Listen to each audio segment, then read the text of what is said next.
আসসালামু আলাইকুম ওয়া রাহমাতুল্লাহ। নাহমাদুহু ওয়া নুসাল্লি আলা রাসূলিল কারীম, আম্মা বা'দ। আলহামদুলিল্লাহ, এখন আমরা যে আলোচনা করব সেই আলোচনাগুলো হলো যে জানাজার নামাজের মধ্যে অনেকেই তাগিদ করে 3টে সফে জানাজা নামাজ পড়া। সফ মানে কাতার, 3 কাতার। অনেকে বলে 3 কাতার, 5 কাতার, 7 কাতার। 3 কাতারে জানাজা নামাজ পড়া অনেকে তাগিদ করে। এটা কি কোরআন হাদিস মতে? না, এটা কোনো মন গড়া কথা না, এটা মন গড়া কথা না। হাদিস শরীফে আসে, আবু দাউদ শরীফের মধ্যে মালিক ইবনে হুরায়রা, আবু দাউদ শরীফের মধ্যে মালিক ইবনে আবু হুরায়রা সাহাবী থেকে বর্ণিত যে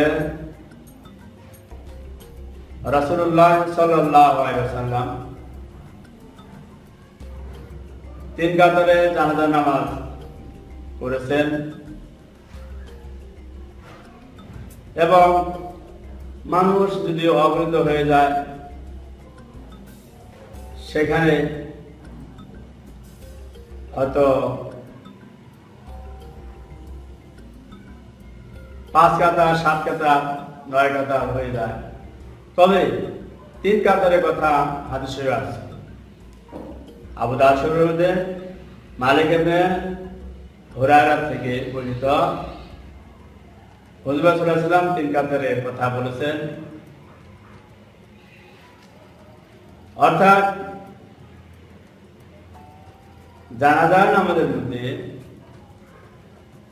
মানুষ অবহেলা করে।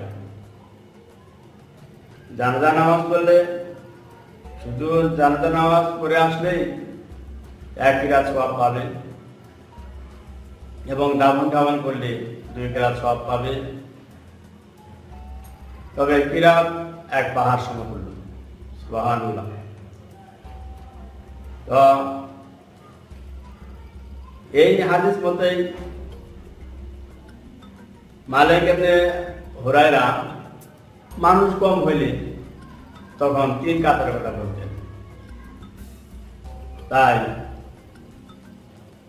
যদি 3 কাতারের মানুষ মুসলমান খাঁটি দিলে দোয়া করে, নামাজ পড়ে, আল্লাহ রাব্বুল আলামিন এই উসিলা করে তাকে ক্ষমা করতে পারে। আজকের আলোচনা এখানে শেষ। তবে আমাদের ভিডিওগুলো যদি আপনাদের ভালো লাগে লাইক দিন এবং ইসলামের প্রচার প্রসারের জন্য বেশি বেশি করে আপনাদের বন্ধু বান্ধবের কাছে শেয়ার করুন এবং আমাদের সাথে থাকতে হলে আমাদের এই চ্যানেলটি সাবস্ক্রাইব করুন। খুদা হাফেজ, আল্লাহ হাফেজ।